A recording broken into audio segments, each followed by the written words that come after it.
India का judicial system 3 levels में divide है। आज इंडिया के कोर्ट्स में 5 करोड़ से ज्यादा केसेस पेंडिंग है।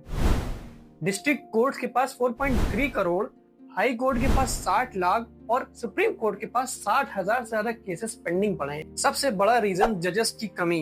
इंडिया में हर 1 मिलियन लोगों पर सिर्फ 21 जजेस है, जबकि डेवलप्ड कंट्रीज में ये संख्या 50 से 70 तक है। सुप्रीम कोर्ट देश का सबसे बड़ा कोर्ट, यहाँ देश के सबसे बड़े बड़े केसेस आते हैं, जैसे constitutional matters, death penalty appeals और नेशनल इंपॉर्टेंस के केसेस। सुप्रीम कोर्ट के जज को जस्टिस कहा जाता है और उनके फैसले सबके लिए फाइनल होते हैं। हर स्टेट का एक हाई कोर्ट होता है, ये मोस्टली उन केसेस पर फैसला करता है जहां लोअर जजमेंट से कोई पार्टी सेटिस्फाई नहीं होती। डिस्ट्रिक्ट कोर्ट और सेशन कोर्ट ये सबसे लोअर कोर्ट होता है, यहाँ आम आदमी के केसेस पर फैसले होते हैं, जैसे मर्डर, चोरी, डोमेस्टिक वायलेंस या प्रॉपर्टी को लेकर के। ये है वो 3 पिलर जिसके ऊपर देश के इंसाफ का निर्माण खड़ा है। पर सवाल ये है, क्या ये पिलर सच में सबके लिए मजबूत हैं? इंडिया में केसेस पेंडिंग होने के रीजंस: बार बार तारीख देना, जजेस और पार्टीज बार बार केसेस को डिले करवाते हैं, पुलिस भी इन्वेस्टिगेशन और डॉक्यूमेंट्स को कलेक्ट करने में साल लगा देती है, रिपोर्ट्स की फाइल देर में सबमिट होती है। हमारे इंडिया का कोर्ट अभी भी पेपर बेस्ड सिस्टम पर टिका है, जिससे डाटा और फाइल को ट्रेस करना बहुत स्लो होता है। हर केस के डिले के पीछे सिर्फ जजेस की कमी नहीं बल्कि पूरा सिस्टम ही स्लो है। इन्वेस्टिगेशन रिपोर्ट्स लेट होती हैं, सबूत टाइम पर कलेक्ट नहीं होते और विटनेस समय पे कोर्ट नहीं पहुंचते। एक छोटी सी डेट के लिए महीनों लग जाते हैं। कुछ ऐसे केस है जिसने पूरे सिस्टम को हिला दिया था। निर्भया वाला केस आपको याद होगा, जस्टिस मिलने में 8 साल लग गए थे। उसी तरह एक जेसिका लाल वाला केस, उसमें एक पावरफुल पॉलिटिशियन का बेटा शामिल था, पब्लिक के प्रेशर होने के बाद ही जस्टिस मिल पाया था उसको। ये केस हमारे सिस्टम के लूपहोल्स को दिखाते हैं। 1950 से लेकर अब तक इंडिया में 50 लाख से ज्यादा रेप के केसेस फाइल हुए हैं, लेकिन कन्विक्शन रेट सिर्फ 30% के आसपास है।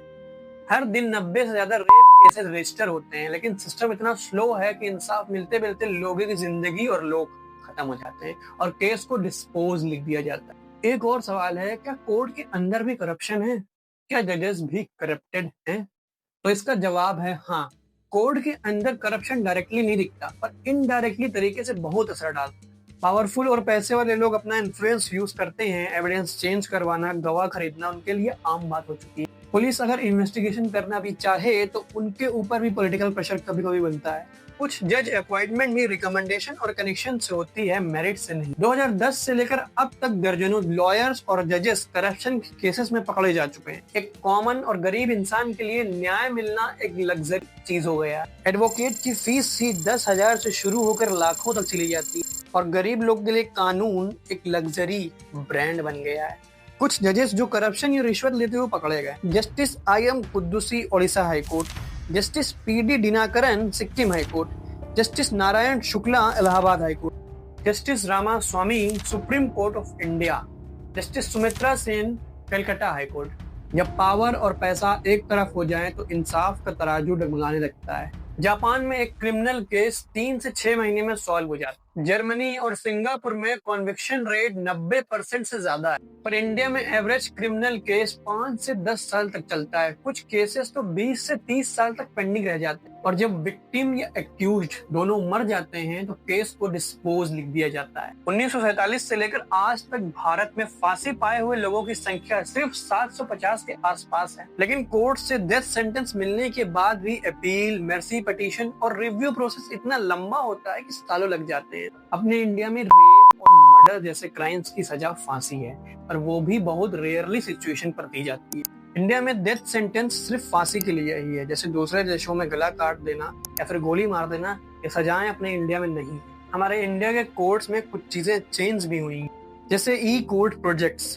अब केसेस ऑनलाइन फाइल और ट्रैक किए जा सकते हैं। एआई बेस्ड केस सॉर्टिंग भी स्टार्ट करी गई है, जिससे पुराने केसेस जल्दी आइडेंटिफाई किया जा सके। अब वर्चुअल हियरिंग्स भी होती है। कोविड के टाइम से ऑनलाइन हियरिंग का ट्रेंड बढ़ा है, इससे स्पीड में थोड़ा इम्प्रूव आया है। फास्ट ट्रैक कोर्ट्स बनाए गए हैं स्पेशली रेप और चाइल्ड अब्यूज केसेस के लिए। क्राइम इंडेक्स के हिसाब से अपने इंडिया की रेटिंग 81 प्लेस पर। एक रिपोर्ट के मुताबिक सुप्रीम कोर्ट साल के 52,000 केस को डिस्पोज कर देता है और मंथली 4300। वहीं डिस्ट्रिक्ट कोर्ट ने 1.34 करोड़ केस एक साल में डिस्पोज किए हैं।